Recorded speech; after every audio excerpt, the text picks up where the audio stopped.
My name is Wendy York, and I'm 28 years old. 3 weeks ago, I sat across from my father at Morton's Steakhouse, one of those places where the silverware costs more than my monthly grocery budget, and watched him announce, with actual pride in his voice, that he'd given my $10,000 wedding fund to my sister Sarah. Not borrowed, not delayed, given. Because, in his words, Sarah deserves a proper wedding. And well, you and Marcus can do something small. I didn't cry. I couldn't. I just sat there frozen, while my family spent the next hour systematically tearing apart every choice I'd ever made. My career as a freelance graphic designer, my irresponsible finances, my fiancé Marcus, who they'd decided was just another broke tech guy with big dreams and no future. But then Marcus stood up. He pulled out his phone, looked directly at my father, and asked one question that made my sister's triumphant smile vanish like smoke. Do you want me to tell them what I actually do for a living? Before I tell you what happened next, please take a moment to like and subscribe, but only if you truly connect with this story. And if you're watching this, drop a comment telling me where you're from and what time it is where you are. I'd love to know this story is reaching people all over the world. Now, let me take you back to the beginning, to how I ended up at that dinner, and why it changed everything. 6 months before that dinner, I was actually happy. Marcus and I had been together for 2 years, living in a small but cozy one-bedroom apartment in a neighborhood my parents called transitional, and I called home. My workspace took up half our living room, 2 monitors, a professional drawing tablet, reference books stacked in careful towers against the wall. I loved my work. I designed brands for small businesses, logos for startups, marketing materials for people who were building something from nothing. The pay was inconsistent, sure, but I had a roster of loyal clients who came back again and again. I was making it work. Marcus was the kind of man who listened more than he spoke. I loved that about him, but I didn't realize back then that he was always watching, always learning who people really were. When people asked what he did, he'd say, "I work in cybersecurity," and then change the subject. Simple, unassuming. He drove a modest sedan, wore jeans and button-downs, kept his hair neat but not expensive-looking. The most extravagant thing I'd noticed was his phone, an iPhone 15 Pro Max, and his laptop, a high-end MacBook Pro that seemed almost excessive for someone I assumed was an IT consultant. When I asked about it once, he'd smiled and said his company had good equipment budgets. I'd believed him. We were planning our wedding on what I'd saved, about $3,000, plus the $10,000 my father had promised years ago when Sarah and I were teenagers. He'd set aside funds for both his daughters' weddings, he'd said. Equal treatment. Fair. I should have known better. In my family, fair had always been a flexible concept, one that bent in Sarah's direction like a tree towards sunlight. Sarah had always been the golden child, and I had always been the other one, the one who needed to get it together. She'd graduated from Columbia Law, landed a position at Morrison & Foerster, one of the most prestigious corporate law firms in the city. She pulled in $180,000 a year, drove a Mercedes C-Class, carried a Hermes Birkin that our parents had gifted her for her 30th birthday. Every family gathering became a recap of her latest case victory, her recent bonus, her upcoming promotion. And me? I was the daughter who still hadn't found her footing. Never mind that I'd been supporting myself since college, that I had clients in 3 states, that I loved what I did. Freelancing wasn't a real career in my father's eyes. It was something you did while you figured out what you actually wanted to be. "Why can't you be more stable, like your sister?" my mother would ask, her voice soft with disappointment. "When are you going to get serious about your future?" my father would add, as though I was still a teenager experimenting with hobbies instead of a grown woman running a business. Sarah's boyfriend, Derek Langford, a vice president at a regional investment bank, only amplified the comparison. He wore Brioni suits and Hermes ties, talked about deals and portfolios with the casual confidence of someone who'd never questioned his own value. When Sarah had called 2 months ago to say she and Derek were getting serious, I'd felt a familiar twist in my stomach. I'd known somehow what was coming, but I'd pushed the thought away. This time would be different, I'd told myself. This time Marcus would be there. My family would see that I'd chosen someone solid, someone kind, someone who treated me like I mattered. I'd been so naive. When my father called to invite us to dinner to discuss wedding plans, I'd actually felt hopeful. Marcus squeezed my hand as we walked into Morton's Steakhouse on a Friday evening, the kind of place where the host checks your reservation like a bouncer at an exclusive club. The dining room glowed with warm amber light from brass fixtures. Dark wood panels lined the walls. The other diners wore cocktail dresses and tailored suits, their quiet conversations punctuated by the clink of crystal wine glasses. The air smelled like seared beef and money. My family was already seated at a corner table. Prime real estate, probably requested by my father, who loved these small displays of status. Dad wore his Patek Philippe watch, the one he'd bought after his retirement bonus from the insurance company. Mom had her Hermes Kelly bag, smaller and older than Sarah's Birkin, but still recognizable, resting on the chair beside her. Sarah looked polished in an Armani blazer, a substantial diamond engagement ring catching the light every time she moved her left hand. Derek sat beside her in a charcoal Tom Ford suit, his Hermes tie perfectly dimpled. And then there was Marcus, in a simple white button-down and khakis. Clean, presentable, but unmistakably ordinary compared to Derek's studied elegance. When we walked up, Sarah's eyes flicked over Marcus with barely concealed assessment. I saw her taking inventory, the off-the-rack shirt, the department store shoes, the absence of a designer watch. "Marcus," she said, her smile tight. "Good to see you again." "Sarah, Derek." Marcus nodded politely, pulling out my chair before taking his own seat. My father cleared his throat. "Well, now that we're all here, let's order first, then we can talk." I should have recognized the strategy. In my family, bad news always came after the appetizers. The interrogation started before our entrees arrived. "So, Wendy," my father began, slicing into his wedge salad with surgical precision. "How's the freelancing going? Any progress toward something more stable?" I set down my fork. "It's going well, actually. I just signed a 6-month contract with a sustainable fashion startup." "A startup?" Sarah laughed, not unkindly, but not kindly either. "Wendy, you know 90% of startups fail, right? I just handled a bankruptcy for one last month." "It's not about the stability of her clients," Derek interjected, dabbing his mouth with his napkin. "It's about building equity, a salary, benefits, a 401k. Freelancing is fine for your 20s, but at a certain point—" He trailed off, letting the implication hang. Marcus said nothing, but I noticed his jaw tighten slightly. His phone, face down on the table, lit up briefly with a notification. I caught a glimpse of the preview. Board meeting reminder, Q4 review. The screen went dark before I could read more. "And Marcus," my father continued, turning his attention like a spotlight. "Wendy mentioned you work in cybersecurity. What exactly does that entail?" "I handle data protection for businesses," Marcus said simply. "Threat assessment, breach prevention, system architecture."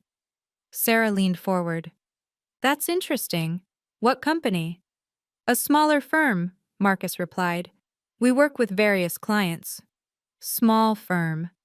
Derek nodded slowly, his tone suggesting he'd just confirmed a suspicion. "Well, at least you're employed. In this economy, that's something." My mother, who'd been quiet, finally spoke. "We're just concerned about Wendy's future. You understand, Marcus. We want to know she'll be taken care of." I wanted to argue that I could take care of myself, but my father was already moving on to the real agenda. "Which brings us to the wedding." My father set down his knife and fork with ceremonial finality. He folded his hands on the table, and I recognized the posture, the same one he'd used when he'd told me I couldn't study art in college, that I needed something practical. "Your mother and I have given this a lot of thought," he began, "and we've made a decision about the wedding funds." My stomach dropped. Sarah and Derek got engaged last week. He smiled at them, genuine warmth lighting his face. We're absolutely thrilled.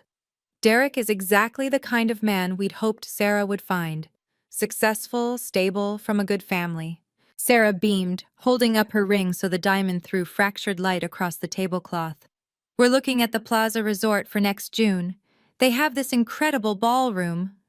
Which brings us to the money, Dad continued. We've decided to give the $10,000 to Sarah for her wedding.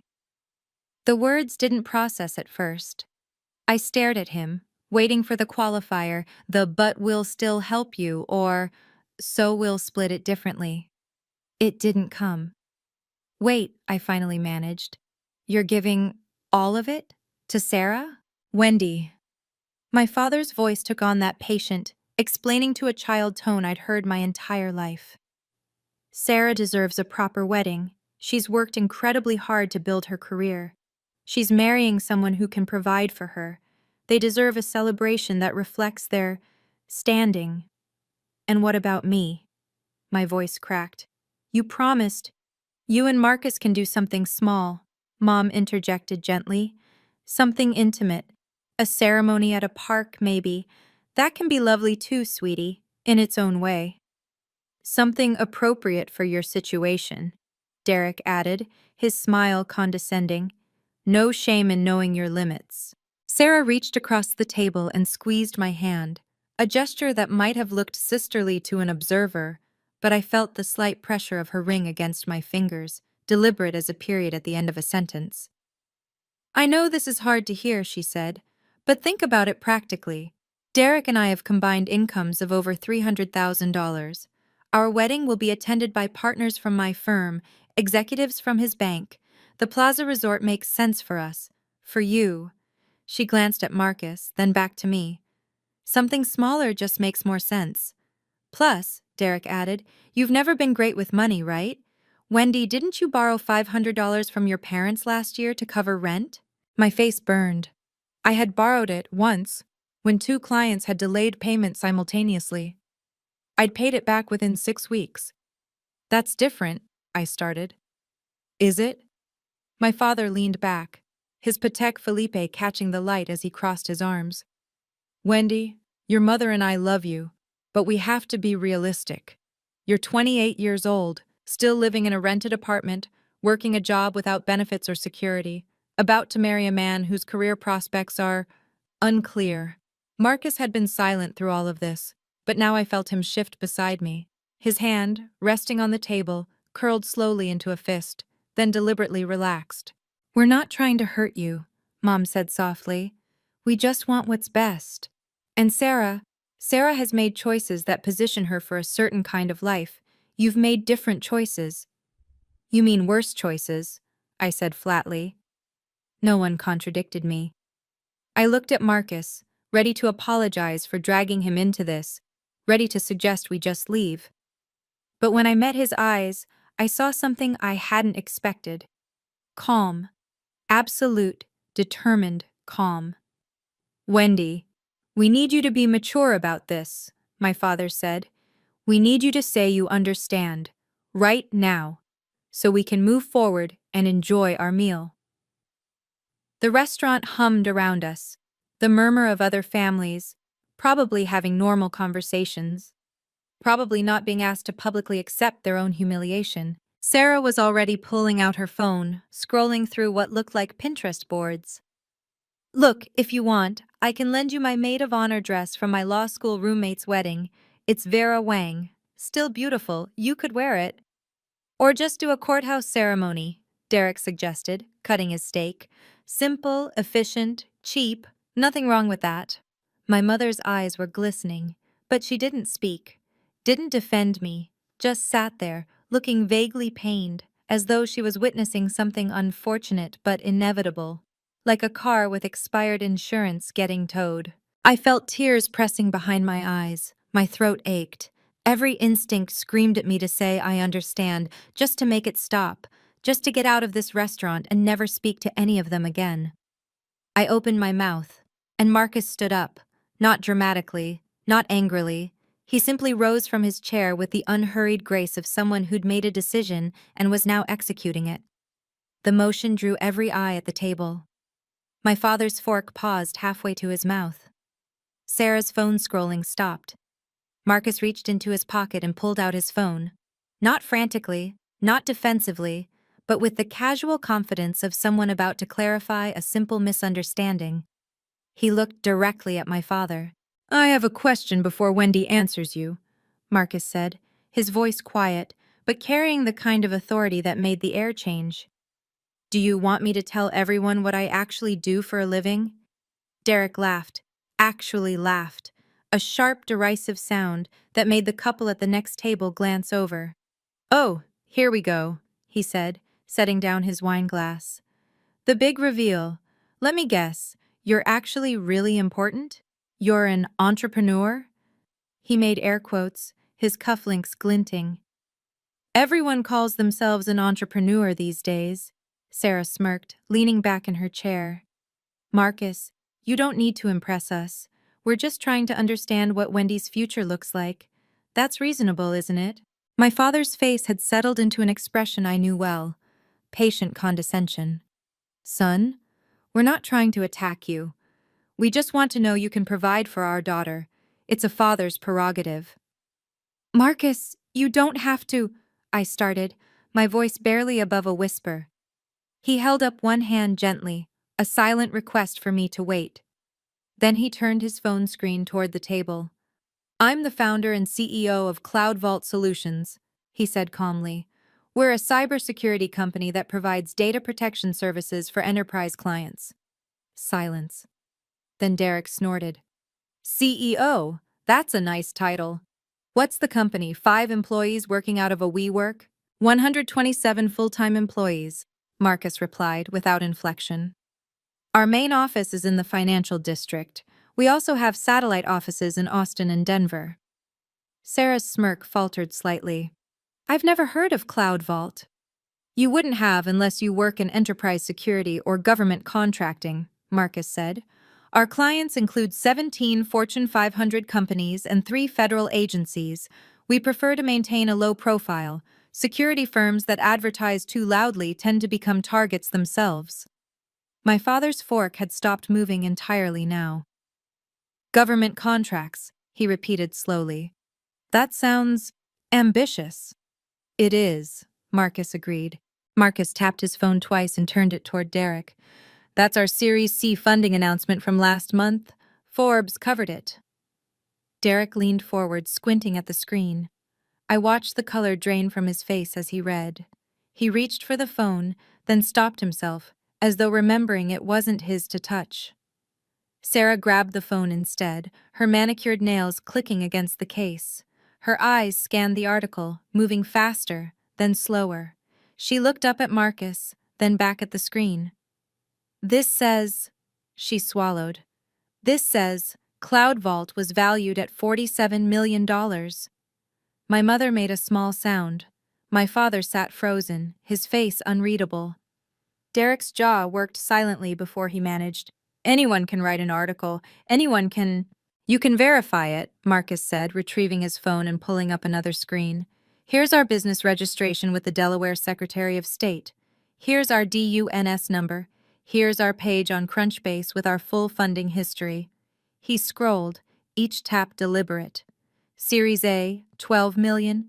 Series B, 18 million. Series C, 23 million, led by Sequoia Capital. He turned the phone to show a professional business card, digital but clearly legitimate. "Marcus Thorne, Chief Executive Officer and Founder, Cloud Vault Solutions." Sarah's face had gone pale beneath her makeup. She set the phone down carefully, like it might explode. "If you'd like additional verification," Marcus continued, his voice still perfectly level, "my attorney is actually having dinner here tonight. He's sitting 3 tables over."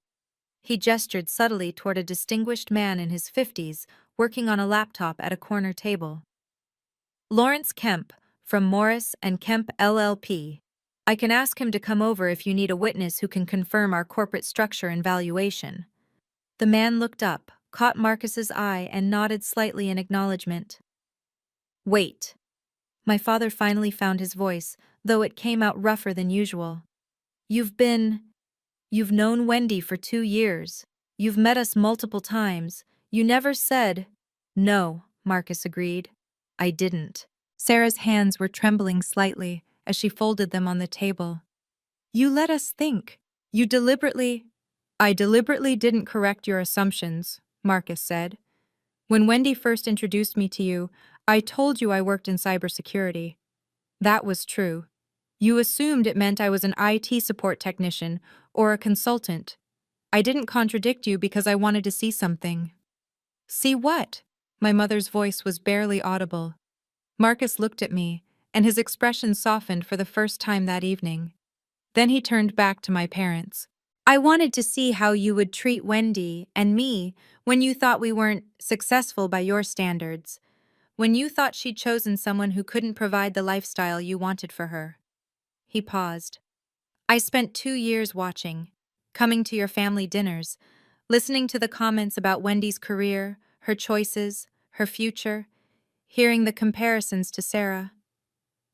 That's manipulative, Sarah said, but her voice lacked conviction. No, Marcus replied calmly. That's observation. I didn't manipulate anyone. I simply existed as myself and let you show me who you were. He placed both hands flat on the table, his posture radiating quiet authority. And tonight, I've seen exactly who you are. You're people who measure worth by income statements and job titles. People who would take away a promised wedding fund from one daughter and give it to another, not because she needs it, but because you think she deserves it more. Now, wait just a minute, my father started. I'm not finished, Marcus said. Marcus pulled up his email app and handed me his phone. Wendy, would you read the top message? My hands shook as I took it. The email header read, Confirmed. Ashford Estate Booking, York Thorne Wedding. I opened it. It's from. My voice cracked. I cleared my throat and tried again. It's from Elise Chen at Ashford Estate Events. Read it out loud, Marcus said gently. Please. I did, my voice growing steadier with each word. Dear Mr. Thorne, we are delighted to confirm your booking of the Ashford Estate for Saturday, June 14th for the York Thorne wedding. As discussed, your package includes exclusive use of the Grand Ballroom and Gardens, capacity 200, 12-piece chamber orchestra led by Maestro Richard Castellano, floral design by Florence De Luca, 5-course plated dinner prepared by Chef Guillaume Bertrand, 2 Michelin stars, premium open bar with sommelier service, professional photography and videography by Sarah Jameson Studios. The list went on and on. When I reached the bottom, I could barely breathe. Total investment, $78,000. Deposit paid in full, balance due 30 days prior to event. I looked up at Marcus. When did you? 6 weeks ago, he said. I was waiting for the right time to surprise you. I'd planned to tell you this weekend, actually. Take you to see the estate. His jaw tightened. But then your father called about this dinner, and I realized I needed you to see this. All of it. Sarah had gone completely still, her face frozen in an expression somewhere between shock and horror. Derek was staring at his plate like he wished he could disappear into it. My mother had tears running down her face. My father opened his mouth, closed it, opened it again. We didn't. If you'd told us. If I'd told you, Marcus interrupted, then you would have treated Wendy better because of my money, not because she deserves respect as a human being. I need to pause here for a moment, because if you've ever sat at a table feeling like you weren't enough, like you'd never be enough, in the eyes of people who were supposed to love you unconditionally, you understand what I felt in that moment. If this story resonates with you, please leave a comment. Tell me about a time you had to set boundaries with family. You're not alone in this. And if you're finding value in this story, don't forget to hit like and subscribe. Because what happened next showed me something I'd never understood before. Let me continue. My father's face had turned a mottled red. Now listen here. We couldn't have known. You purposely deceived us.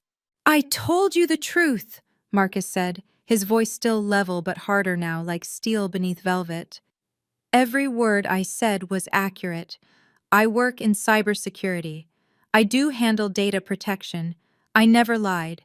You simply decided that because I didn't drive a Mercedes or wear a Rolex, I must not be worth your respect. We were trying to protect Wendy, my mother said, her voice breaking. We didn't want her to struggle. You weren't protecting her, Marcus cut in. You were punishing her for not fitting your definition of success. Sarah finally found her voice. This is insane. We love Wendy. We were just being practical. Anyone would have... Would have what? Marcus leaned forward slightly. Would have stolen a promised wedding fund from their daughter and given it to the one they're more proud of? No, Sarah. Not anyone. Just you. Stolen is a strong word, Derek interjected weakly. It's their money. They can do what they want. Marcus turned to him with an expression of such concentrated disdain that Derek physically flinched. And who are you in this conversation? Marcus asked quietly. The man who just told my fiancé there's no shame in knowing your limits? The man who suggested she get married at a courthouse because she's not worth a real ceremony? Derek's mouth opened and closed soundlessly. Here's what's going to happen, Marcus said, pulling out his wallet and placing $300 bills on the table. That should cover our portion of this meal. Wendy and I are leaving. You're going to sit here and think very carefully about what kind of people you want to be. I'd been silent through most of this, shock keeping my voice trapped in my throat. But now, something broke loose inside me. I stood up. I've spent 28 years trying to be good enough for you, I said, my voice shaking but clear. Good enough for Dad to look at me the way he looks at Sarah. Good enough for Mom to brag about me to her friends. Good enough to deserve the same love you give my sister without having to earn it. My father reached toward me. Wendy, sweetheart. Don't. I stepped back. I'm not finished. Tears were streaming down my face now, but I didn't wipe them away. Let them see. Let them all see what they'd done. Dad, you didn't give that money to Sarah because she needs it. She makes almost $200,000 a year. You gave it to her because you're proud of her, and you've never been proud of me. Because I chose art over law. Because I chose independence over a corporate ladder. Because I didn't become the daughter you wanted. That's not true, he said, but his voice lacked conviction. It is true. I turned to my mother. And you let it happen. Every time Dad compared me to Sarah, every time he dismissed my work, every time he made me feel small, you just stood there. You never defended me, not once. Mom was openly crying now. Wendy, I'm so sorry. I don't need your apology right now, I said. I need you to know that I'm done. I'm done trying to prove myself to people who've already decided I'm not worth their respect. I looked at Sarah, who couldn't meet my eyes. I won't be at your wedding, I told her. And you won't be invited to mine. Marcus stood and placed his hand on the small of my back. Gentle, grounding. We're leaving now. Wendy, wait. Sarah reached for my arm. I pulled away. Don't touch me. We can talk about this, she pleaded. We can figure this out. There's nothing to figure out, I said. You made your choice. Now live with it. Marcus guided me toward the exit, his presence solid beside me. As we passed the table where his attorney sat, the distinguished man looked up and caught Marcus's eye. Mr. Kemp, Marcus said with a slight nod. Marcus. The attorney's voice was warm. I trust everything is proceeding as expected? Perfectly, Marcus replied. I'll call you Monday about sending the formal documentation. Of course, Ms. York. He nodded to me respectfully. Congratulations on your upcoming wedding. I managed a shaky thank you before Marcus led me outside. The cool evening air hit my face like a blessing. I stood on the sidewalk, breathing deeply, trying to process what had just happened. Behind us, through the restaurant's large windows, I could see my family still sitting at the table. My mother with her face in her hands, My father staring at nothing, Sarah and Derek in what looked like an intense whispered conversation. "Are you okay?" Marcus asked softly. I looked at him. This man I'd thought I knew, who'd just revealed himself to be someone entirely different, while somehow remaining exactly the same person I'd fallen in love with. "I don't know," I admitted. "Ask me later." His car, I noticed for the first time, wasn't the modest sedan I'd been imagining. It was a Tesla Model S, sleek and black, parked in premium spot near the entrance. Of course it was. Marcus opened the passenger door for me. "Let's go home." The Tesla's interior was silent except for the soft hum of the electric motor. Leather seats, panoramic glass roof, a dashboard that looked like something from a spaceship. I'd ridden in this car dozens of times and somehow never processed what it meant. How had I been so blind? "Why didn't you tell me?" I finally asked, my voice small in the darkness. Marcus kept his eyes on the road, but I saw his hands tighten slightly on the steering wheel. "About Cloud Vault? About everything. The company, the money, the $47 million, Marcus. That's not exactly a minor detail." He was quiet for a long moment, navigating through the city traffic with the ease of someone who'd driven these streets 1,000 times. "I needed you to see them clearly," he finally said. "If I'd told you at the beginning, or even 6 months ago, you would have doubted. You would have wondered if your family might be right, if maybe they were just concerned about finances and would change their minds once they knew I was successful. But, and they would have changed," Marcus continued. "The moment they knew I had money, they would have been warm and welcoming. Your father would have clapped me on the back and called me son. Your mother would have seated me at the head of the table. Sarah would have suddenly wanted double dates." I knew he was right. I hated it, but I knew. "But it wouldn't have been real," I whispered. "No, it wouldn't have been real." He glanced at me, his eyes soft in the dashboard's glow. "I needed you to see that their rejection wasn't about me being unsuccessful. It was about their values, about how they measure human worth. And I needed you to see it so clearly that you could never doubt yourself again." "Tell me about Cloud Vault," I said, "the real story." Marcus merged onto the highway, the city lights streaking past us. "I started it 6 years ago, right out of my master's program at MIT, just me and 2 friends from school, working out of a cramped apartment in Cambridge. We saw a gap in the market, small to mid-sized companies that needed enterprise-level security but couldn't afford the big firms." 6 years, I repeated. "We've been together for 2. By the time I met you, we'd already gone through Series A funding and had 60 employees. We were growing fast, almost too fast. I was working 80-hour weeks, sleeping in my office, living on coffee and stress. I tried to picture it and couldn't. The Marcus I knew was calm, present, never rushed. That's why I started pulling back," he continued. "I hired a strong executive team, delegated operations, created systems so the company could run without me micromanaging every decision. I wanted a life, not just a business." "And then you met me. And then I met you." His voice softened. "At that coffee shop in Brooklyn, remember?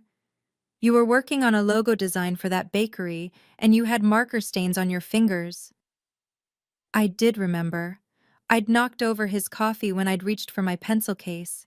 I'd been so mortified, apologizing profusely while he'd just laughed and helped me clean up. "I told you I worked in cybersecurity and you asked if I liked it," Marcus said. "Not what I made, not what my title was, not whether it was prestigious. You asked if I liked it. You were the first person in 3 years who'd asked me that."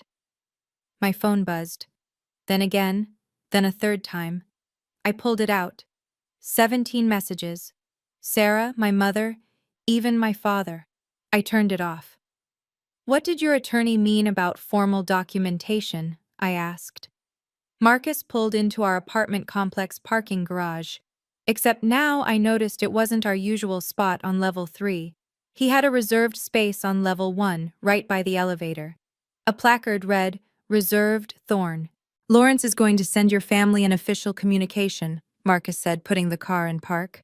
It will include verification of Cloud Vault's status, articles of incorporation, our DUNS number, links to the Forbes and TechCrunch articles, my LinkedIn profile. Everything that proves tonight wasn't a bluff. Why? I asked. Why go through all that? He turned to face me fully. Because they're going to wake up tomorrow morning and convince themselves it was an exaggeration. Your father will decide I was exaggerating the company's value. Sarah will tell herself I was showing off with fake documents. They'll rationalize it, dismiss it, and in a week they'll be back to treating you exactly the same way.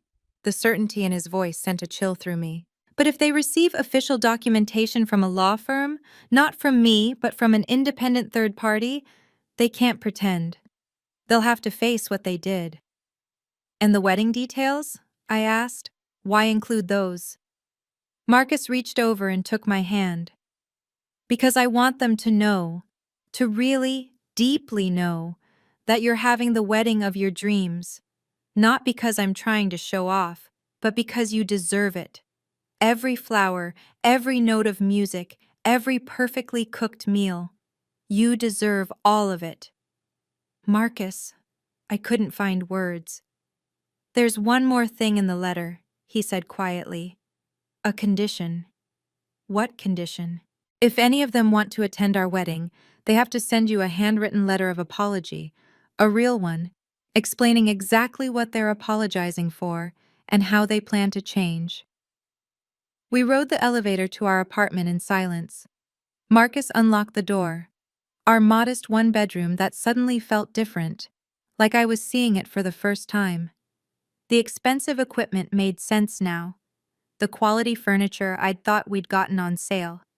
The rent for a place in a neighborhood that was transitional, only if you weren't paying attention to the Tesla parking garage and the organic grocery store on the corner.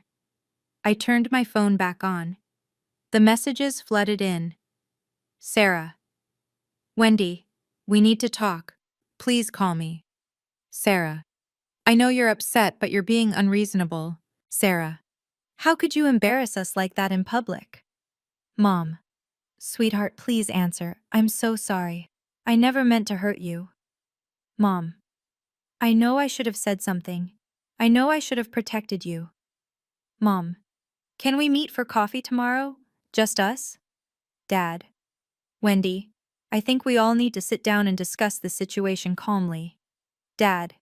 Your mother is very upset. You need to call her. Dad. We're your parents. We deserve respect even when we make mistakes. I read them aloud to Marcus, who was making tea in our small kitchen. He didn't turn around, just kept filling the kettle. Notice anything? He asked. I read them again. Sarah hasn't actually apologized. Dad thinks this is about him deserving respect. Only Mom. I paused. Only Mom said she was sorry. Your mom feels guilty, Marcus said, bringing 2 mugs to the coffee table. Your dad feels disrespected, and Sarah feels humiliated.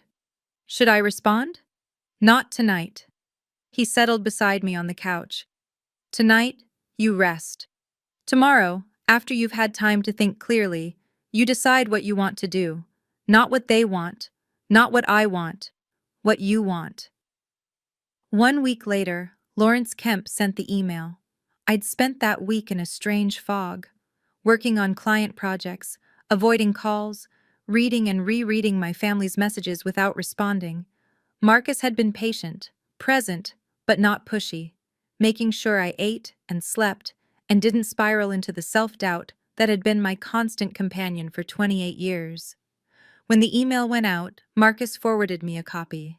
From Lawrence Kemp, Escrella, Morris and Kemp, LLP.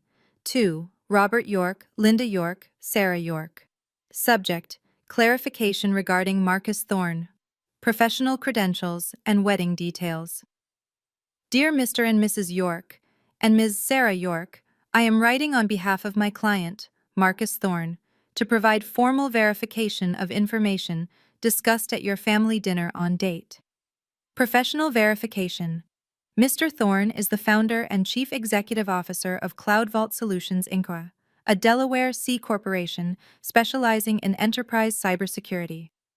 The company's credentials include DUNS, number, federal tax ID, number, current valuation, $47 million, Series C, October 2024. Employee count, 127 full-time. Client portfolio, 17, Fortune 500 companies, 3 federal agency contracts. Attached you will find Articles of Incorporation, Forbes article, October 15, 2024. TechCrunch coverage, October 18, 2024. And Mr. Thorne's LinkedIn profile, verified, 14,200 plus connections. Wedding details. Mr. Thorne has arranged a wedding celebration for Ms. Wendy York at Ashford Estate on June 14, 2025. Total investment, $78,000. This has been fully funded by Mr. Thorne personally.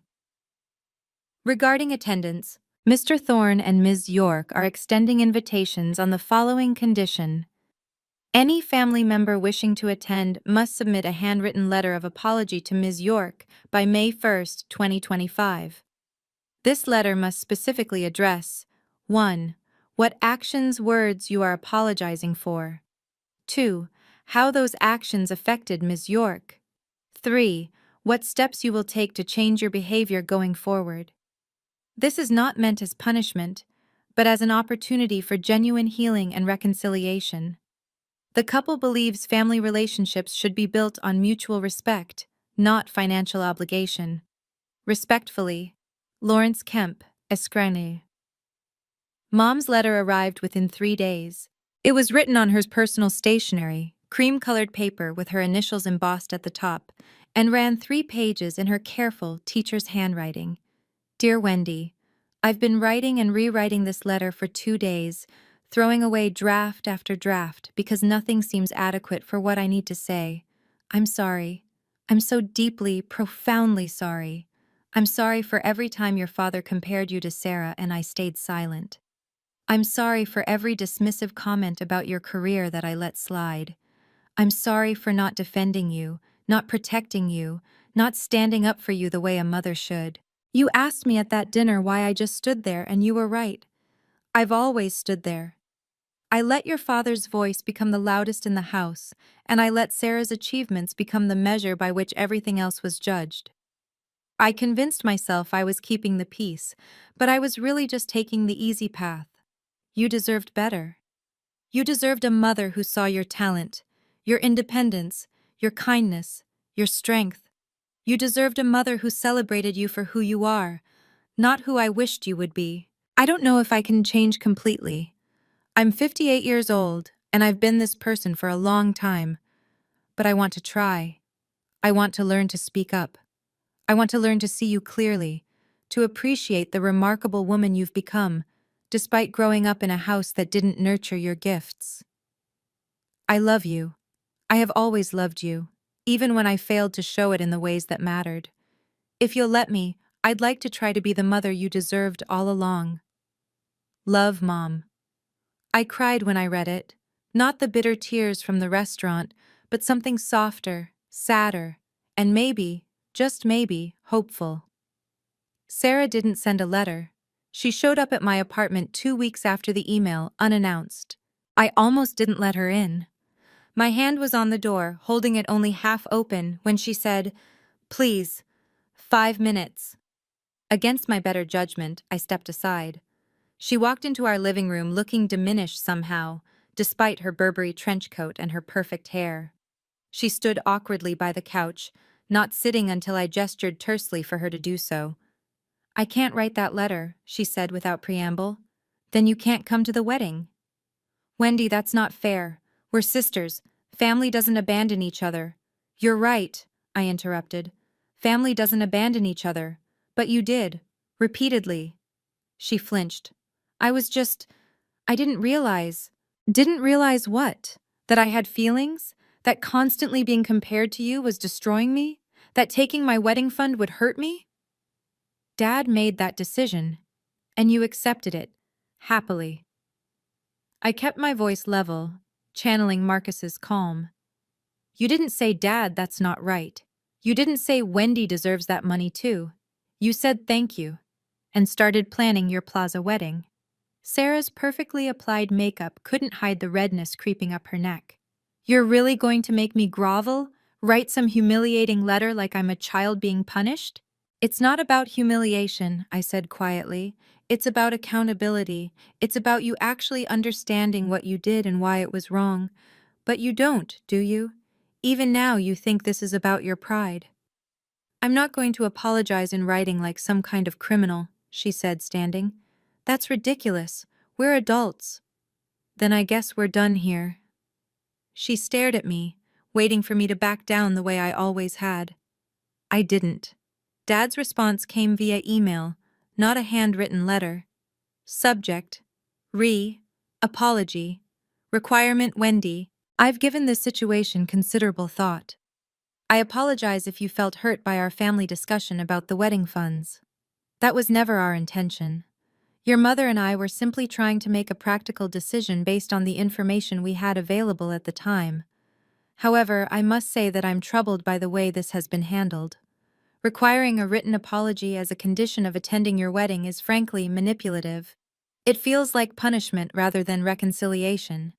I'm your father, and while I may have made a mistake in judgment, I deserve to be treated with respect. I think what would be more productive is if we all sat down together, you, me, your mother, Sarah, and Marcus, and discussed this like mature adults. We can move past this misunderstanding and rebuild our relationship without these kinds of ultimatums. I'm willing to forget the embarrassment at Morton's if you're willing to reconsider these harsh conditions you've set. Let me know when you're ready to talk reasonably. Dad. I read it twice, then showed it to Marcus. If you felt hurt, Marcus read aloud, I'm willing to forget the embarrassment. Not one genuine apology in the entire message. He still doesn't understand, I said, feeling simultaneously sad and relieved. He thinks this is about ego, about control, about who deserves respect. Do you want to respond? I thought about it for a long moment, then typed a single sentence. The letter must be handwritten and must meet the requirements Lawrence outlined. Those conditions stand. I didn't sign it love or your daughter, just sent it. Dad didn't reply. Derek, predictably, sent nothing at all. Within a month, I heard through mutual acquaintances that he and Sarah had ended their relationship. Apparently, he didn't want to get involved in family drama. I want to pause here again, because this is where so many of us struggle. When family refuses to take accountability, when they turn their hurt into anger and their guilt into defensiveness, it's tempting to give in. To say, fine, it's not worth it, and accept the same treatment you've always received. If you've ever had to hold a boundary with family, really hold it even when they fought back. Please share your story in the comments. How did you find the strength? And if this resonates with you, hit that subscribe button. Because what happened next taught me that boundaries aren't walls, they're foundations for something better. Let me continue with how my life changed after that decision. Something shifted in me after I stopped waiting for my family's approval. My client work, which had always been solid, suddenly flourished. I wasn't sure if I was working better or just worrying less, but projects that used to take me days now flowed in hours. A sustainable fashion startup I'd done branding for referred me to 2 other companies. Then those companies referred me to others. Within a month, I had a waiting list. You're more confident, Marcus observed one evening, watching me finalize a logo design. You're making decisions faster, not second-guessing yourself. He was right. I'd spent so much energy trying to prove my worth to people who would never see it that I'd been undermining my own work. Now, freed from that weight, I was designing the way I'd always wanted to. Bold, instinctive, unapologetic. One of my new clients was a woman named Jenna Martinez, who'd founded a nonprofit helping other women start freelance businesses. I love your style, she told me during our kickoff call. It's authentic. It doesn't try to be something it's not. The comment made me pause. Thank you, I said. That means more than you know. Would you ever consider teaching? Jenna asked. We're always looking for people to do workshops on branding and design. I've never thought about it, I admitted. Think about it, she encouraged. You have a gift, and you have a story. Women need to hear from people like you, people who chose their own path despite pressure to be someone else. After the call, I sat at my desk for a long time, staring at my portfolio. 12 years of work, hundreds of projects, all of it done my way, on my terms, even when people told me I should be doing something else. Maybe I did have something to teach. Planning the wedding with Marcus was nothing like I'd imagined. I'd pictured months of stress, budget spreadsheets, compromises, and cuts. Instead, our meeting with Elise at Ashford Estate felt like stepping into a dream I hadn't known I was allowed to have. The estate sat on 40 acres of manicured grounds in Connecticut, a 45-minute drive from the city. The main house dated back to 1887, all stone and leaded glass and history. The grand ballroom had soaring ceilings with crystal chandeliers, French doors that opened onto terraced gardens, and an intimacy despite its size. "This is where you'll have your first dance," Elise explained, walking us through the space. "The chamber orchestra will be set up here."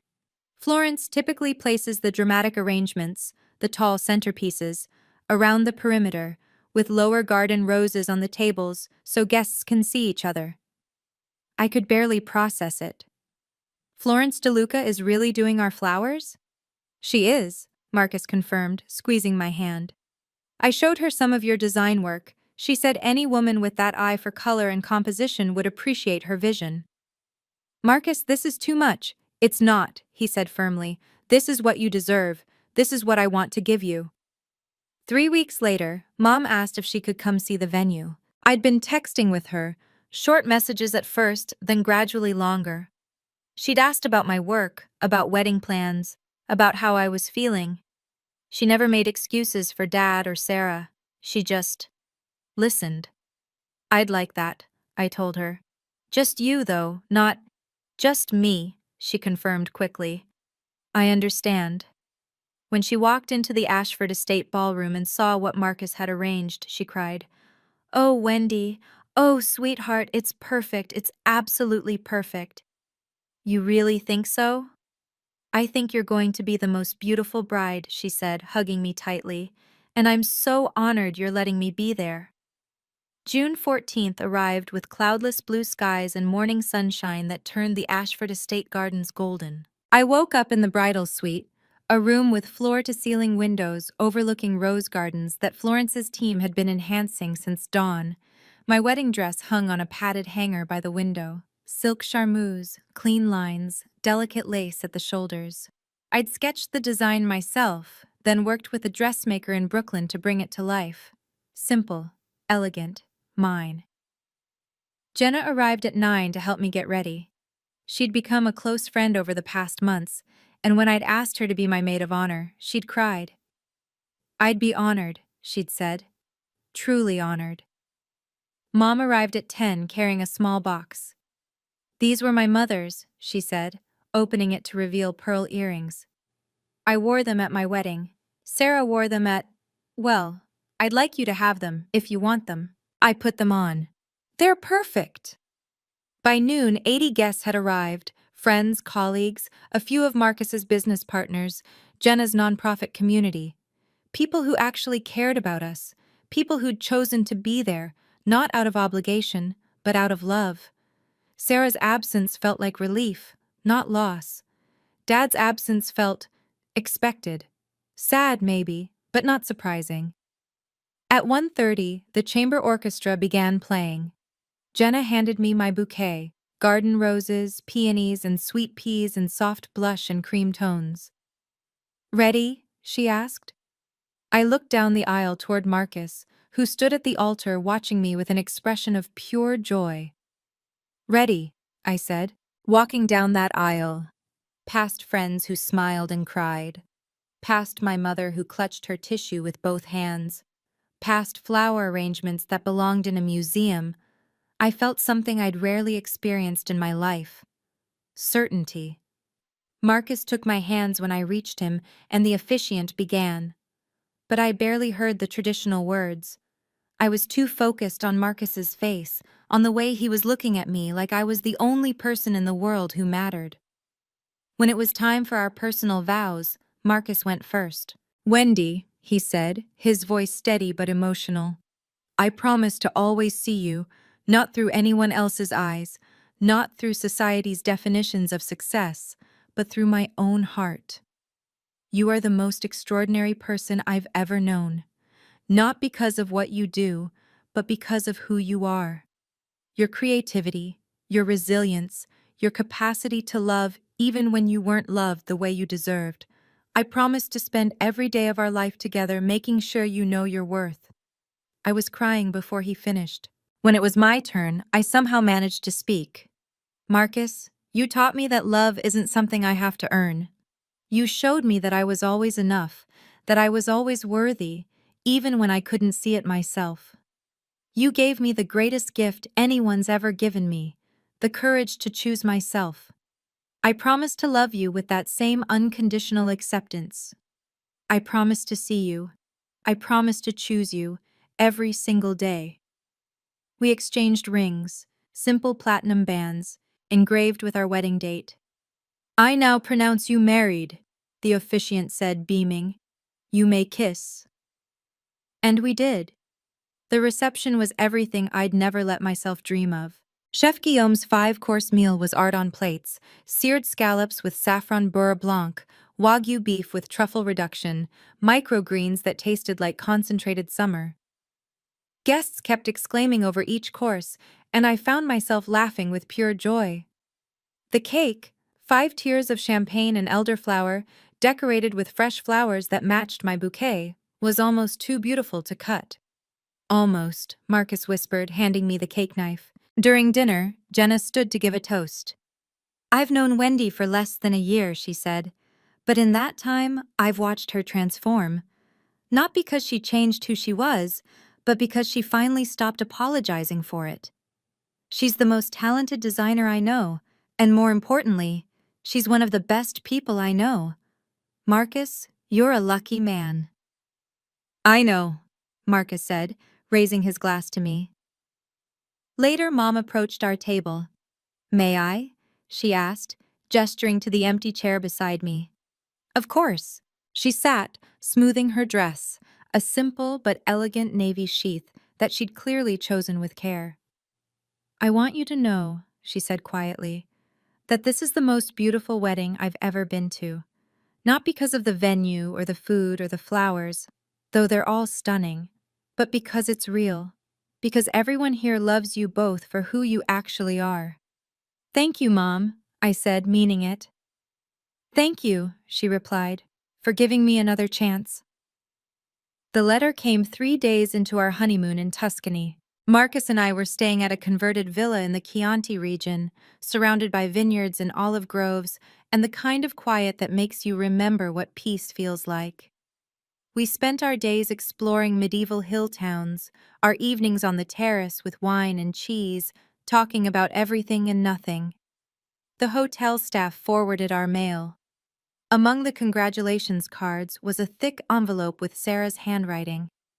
I stared at it for a full minute before opening it. "Dear Wendy, I know this letter is coming too late. You're already married and I wasn't there, and that's my fault. I'm not writing this to ask for forgiveness or to try to get invited to some future event. I'm writing it because I need to say these things, whether you ever speak to me again or not. I'm sorry. I'm sorry for taking that wedding money. I'm sorry for every comparison, every dismissive comment, every time I made you feel less than. I'm sorry for being so focused on what I was achieving that I never stopped to think about what I was destroying. Derek left me 2 weeks after that dinner at Morton's. He said he didn't want to deal with family drama. But the truth is, he saw what I was willing to do to my own sister, and it disgusted him. He was right to leave. I've spent the past 4 months in therapy, Wendy. Actually going, not just thinking about it. And I'm learning things about myself that are hard to face. I built my entire identity around being successful, by Dad's definition, being the good daughter, being impressive. And somewhere along the way, I forgot how to be a good person. I don't know if you'll ever want a relationship with me again, but I want you to know, I see you now, I see what I couldn't see before, that you were always the brave one. You chose your own path when I was too scared to do anything but follow the script. I'm proud of you. I should have said that years ago. With love and genuine remorse, Sarah. I read the letter 3 times, then handed it to Marcus. He read it in silence, his expression thoughtful. When he finished, he folded it carefully and handed it back. How do you feel? I don't know, I admitted. We were sitting on the terrace, the Tuscan sunset painting the sky in shades of rose and gold. Part of me wants to believe her. Part of me thinks it's too convenient, that she only apologized after facing consequences. Both can be true, Marcus said. She might genuinely be changing, and it might have only happened because she lost something she valued. I traced the edge of the letter with my finger. She's in therapy. That's good. Derek left her. That's complicated, Marcus said carefully. I'm not going to pretend I'm sorry he's gone, but I am sorry she had to lose something to start examining her behavior. Do I respond? Marcus reached over and took my hand. Not right now. Not on our honeymoon. When we get home, when you've had time to process, you can decide what kind of relationship, if any, you want with her. There's no timeline on forgiveness, Wendy. And there's no obligation either. I leaned my head on his shoulder. What would you do? I'd wait, he said. I'd give it time. I'd see if her actions match her words over the next 6 months, the next year. And then I'd decide. But that's me. You have to do what feels right for you. I don't want to be cruel, I said softly. You're not cruel. You're protecting yourself. There's a difference. We sat in silence as the sun sank lower, turning the vineyards copper and gold. Somewhere in the distance, church bells rang, clear and bright in the evening air. Whatever you decide, Marcus added, I support you. If you want to rebuild something with Sarah eventually, I'll be there. If you don't, I'll be there too. 6 months after our wedding, I stood in front of 23 women in a classroom at Jenna's nonprofit, about to teach my first workshop. Design your worth, building a creative business on your own terms. The room was full of women like I'd been, talented, uncertain, struggling to believe they could make a living doing what they loved, while people around them suggested they get real jobs. My name is Wendy Thorne, I began, and even saying my married name still gave me a small thrill. 5 years ago, my father asked me when I was going to get serious about my future. He didn't consider graphic design a real career, and for a long time, I believed him. I saw recognition in several faces. I'm not here to tell you that you'll all become millionaires doing what you love. That's not realistic, and it's not the point. I'm here to tell you that you can build a sustainable, meaningful career doing creative work. But first, you have to believe you deserve to. The workshop ran 3 hours. We covered pricing structures, client contracts, portfolio development, and marketing. But we also talked about imposter syndrome, about family pressure, about the difference between financial stability and financial approval. During the break, a young woman named Amy approached me. Can I ask you something personal? Sure. How did you stop caring what your family thought? I considered the question carefully. I didn't stop caring, I said finally. But I started caring more about what I thought. And I married someone who saw my worth even when I couldn't see it myself. That helped me learn to see it too. Do you regret choosing this path? She asked. Even with all the struggle? Not for a second, I said, and meant it completely. A year after that dinner at Morton's, Marcus and I sat on the balcony of our new apartment, a 2-bedroom in a building with actual amenities, still modest by his standards but luxurious by mine, and talked about the future. My design course had grown to over 500 enrolled students.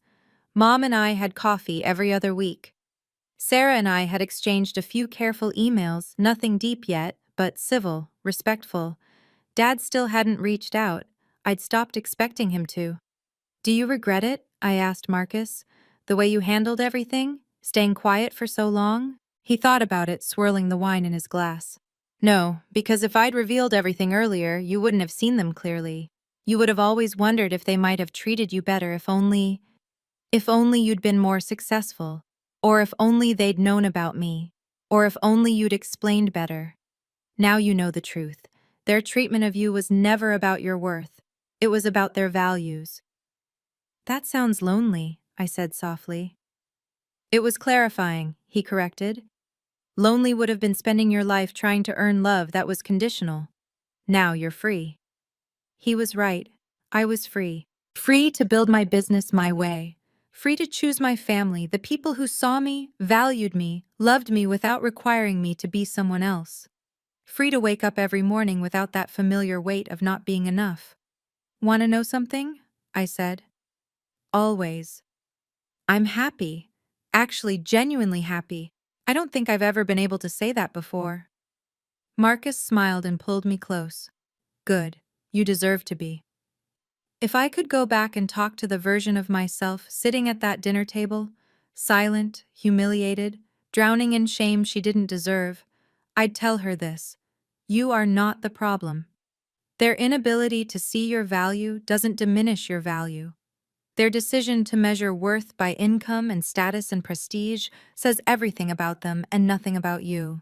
You've spent 28 years trying to earn something that should have been given freely, and in a few minutes, the man sitting beside you is going to stand up and show everyone in that restaurant exactly who you're marrying, not because his success makes you worthy, but because his love finally helped you see that you always were. This story doesn't end with revenge, it ends with freedom. Freedom to choose yourself. Freedom to set boundaries with people who don't respect you, even when they're family. Freedom to build a life that reflects your values, not theirs. My father still hasn't apologized. Sarah and I are taking things slowly, one careful conversation at a time. My mother is learning, trying, showing up, and that's enough for now. But the real ending isn't about them. It's about me, sitting on this balcony with my husband, teaching workshops to women who need to hear that they're enough, running a business I'm proud of, living a life I chose. That's the ending that matters. And if you're reading this while sitting at your own version of that dinner table, feeling small and unseen and not enough, know this: you deserve better. You always did. And one day, you'll find the courage to choose yourself. That day might be today. Thank you for staying with me through this story. If it resonated with you, please leave a comment sharing your own experience with family boundaries. Have you ever had to choose yourself over family expectations? I'd love to hear your story. And if you found value in this, please like and subscribe.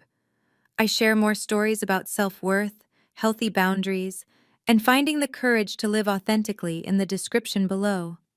Remember, you are enough. You always were. Until next time.